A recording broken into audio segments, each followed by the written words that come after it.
How's it going, everybody? My name's Warner Fields with Fields of Profit. Today, I'm with my friend Tom, who's also one of our students in the FBA Roadmap. He's been absolutely crushing the game selling on Amazon, coming close to 7 figures in sales in less than a year. So we'll get into all that. But if you would just want to kind of briefly introduce yourself, Tom, let them know a little bit about kind of who you are, how you got into Amazon. We'll just kind of roll from there. Awesome. Hey, well, thank you for the awesome introduction, Warner. My name is Tom Tran.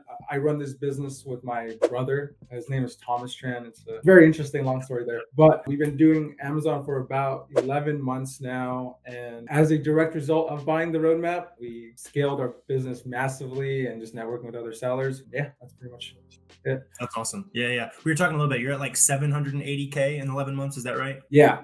That's awesome. That's incredible. That's super fast growth. That's a little bit faster than normal, I would say. So it's, just to level your expectations if you're watching this video, but that's awesome. So how did you end up getting into Amazon? There's tons of other opportunities out there on your internet. What was it about Amazon FBA that stuck out as like a great opportunity for you? So I'm sure like many people that probably watching this, like we've all tried drop shipping, affiliate marketing, whatever's out there, I've probably heard about it or at least, dabbled in it myself. So not new to the whole making money online game, but this one made the most sense to me. It was online arbitrage, just flipping stuff from other websites and trying to make a margin on it. And that made the most sense. You're not marketing. Amazon does all of the marketing for you. So it's just buying inventory. That's pretty much why we picked this one. It just made a lot of sense. Yeah. It takes a lot of the guesswork out. A lot of people are like, oh, I want to start a business. I'm 18. And suddenly they're like marketing and creating a brand. It's like you're inventing the wheel all at once. And yeah, I definitely tried my hand at drop shipping in college. I ran all the numbers after like 3 months and I made like $60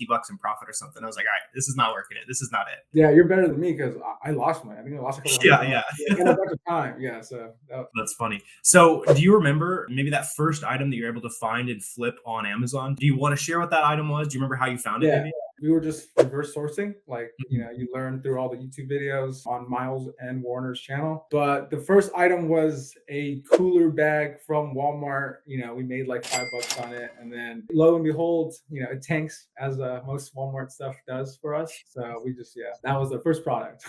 That's funny. Yeah. So just a little cooler. Mine was like a book that I found at a thrift store, that kind of thing. So that's awesome. And yeah, like getting into like the Walmart thing a little bit there. Over time, I'm assuming you've been able to kind of adapt and have a lot less price tanking. I know that's something that's really concerning a lot of Amazon beginners. Yeah, no, definitely. The more barriers of entry you find, so the harder it is for you to buy. And as long as you're looking in places that other people aren't looking, I feel like it's easier to avoid price tanking. But if you're just going on Nike.com and just seeing 30-40% off on shoes and you're like, oh, that looks awesome. I made that mistake in the past, but because I saw the sale, I thought the numbers made sense, but everybody else also sees the sale since it's such a big space. I think a big recommendation I have is just like finding sites that you probably never heard of. Just the more low key the site is, usually the better it is to avoid price taking. For sure. Yeah. Those smaller sites, especially if you can find like a coupon loyalty program, something like that. That's where it's at. You see it all the time from you guys buying a product. Oh my, all my prices are tanking. You got to go where other people aren't. So it's awesome, kind of dropping some gems there. So,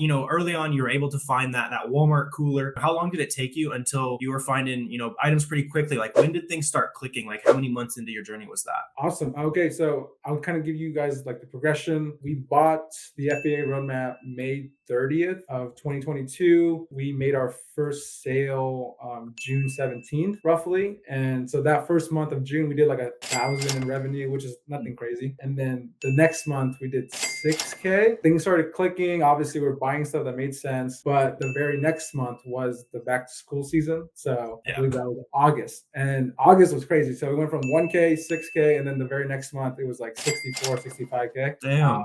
Yeah, so backpacks during back to school season. Don't sleep on that. That's great. Fantastic. Yeah. So you're taking advantage of, I'm assuming, like a bunch of merch fulfillment and that kind of stuff? Yeah. Oh, yeah. Great question. So like most people who are just starting out, I think capital would probably be the biggest barrier to entry. We had some money, but it wasn't like a ton. So what we did was we realized that the payouts for Amazon was a lot quicker when you did FBM versus FBA. So for the first 6 months of our selling career, it was like primarily FBM. Like I would say like 90 to 95% FBM. And we did like 420K last year. So like all of that was FBM. The return on capital was a lot faster that way. And our credit lines like increased significantly over like that 6 month period. So I highly recommend doing that. That's awesome. Yeah, I'm always big on that. I did an interview with another roadmap guy who grew really fast. It's all merchant fulfillment. Like you Yeah. can get the product, you can test it, you can make the sale like the day you get it. Like you could just test things so much faster, get your money so much faster. It's a massive advantage at the start, and you lose that. Like now that I've been able to outsource a lot of stuff, like I can't see it all in hand, and like that's a big advantage that you can have at like small scale. So you can definitely take advantage of that. Yeah. So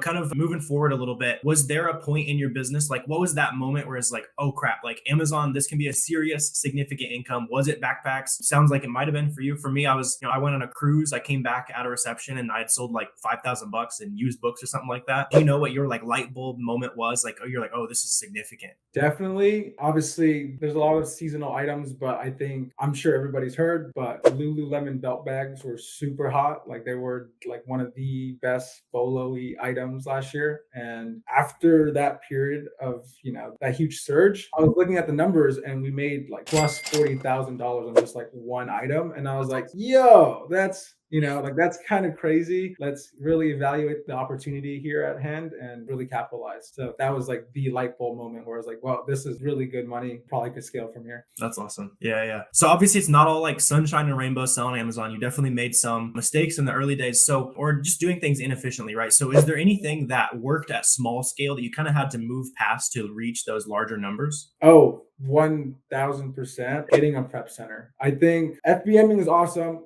faster return on like capital, faster proof of concept, but you come to realize that prepping is a very low ROI skill. So you really want to outsource that task as soon as possible, ideally, but maybe not too soon. So figuring out when to outsource that is probably like a big key. I think we waited 6 months. That might have been a little too late to really introduce the prep center. So I think I would highly encourage you to consider it when you're making too many FBM shipments and then just doing all the prepping yourself, when like the highest ROI activity would be sourcing and finding new stuff to sell. So making that decision would probably be my biggest recommendation. Gotcha. Yeah. So maybe go into the prep center a little sooner. Something I try to, make sure people are aware of, especially if you've got like plenty of money sitting on the sidelines. Like don't spend your time putting stickers on things when you can pay somebody way, way less money and you can make way more money going out and finding products, right? So that was a big regret I had too. I should have found a prep center way sooner. And life is just so much better when you're not touching random products. And, yeah. It feels like a video game when you're selling stuff that you've never seen or touched. It's kind of awesome. Yeah, exactly. So, kind of leveraging those prep centers a little bit. I'm assuming you're wanting to kind of scale the business, outsource a lot later on. So do you have any like virtual assistants? Do you have anybody else helping you out in the business so far? So thus far, 11 months in, just me and my brother. Obviously, we work well together, but at this point, workload is getting really heavy and there's a lot of like tedious tasks that you probably don't want to do all the time, like inventory tracking. I wish I had an operation like yourself, but right now we literally actually just yesterday submitted our first application or job posting for a VA. So hoping to pick up somebody really solid that can kind of help us grow.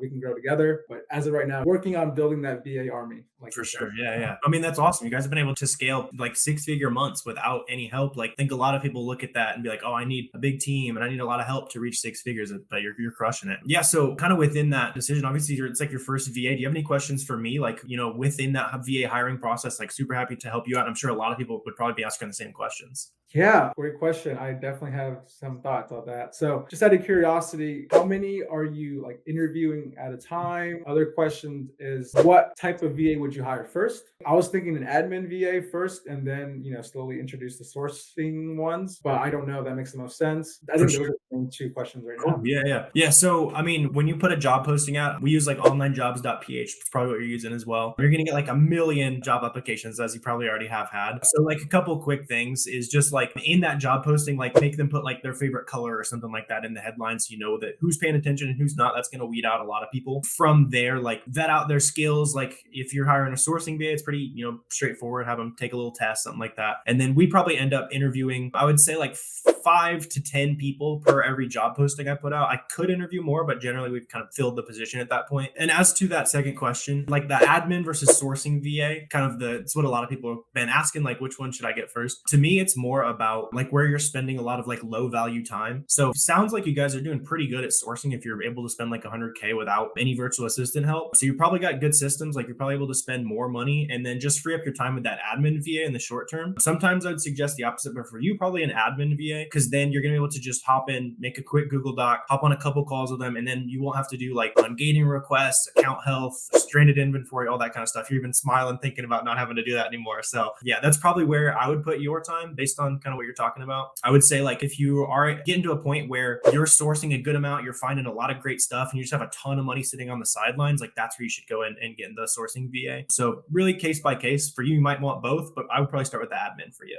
Awesome. Yeah, I was thinking definitely would want a sorcerer, but yeah, admin first. Gotcha. Yeah. So now that you've, built a decently successful business, you're crushing it now. Is there anything that even just in like the year since you started selling on Amazon, is there anything that you've had to adapt to? Is there any like major changes you've been aware of? I know a lot of people are talking about how Amazon's saturated now, but like, what are those real changes that you've seen since you kind of started? I think the interest in being an Amazon seller has risen since we started. You and Miles's marketing efforts probably contributed to that increase in sellers. But I think personally, this is like my personal belief of mine. I think a healthy mixture of OA and wholesale together would be like a really good business model. I don't think it makes sense just to completely drop OA right off the bat for most people. There's too many opportunities out there, but finding more accounts that you can just buy from that actually want your money and that you can replan these products on a monthly basis or a quarterly basis really helps you build like a stable business, because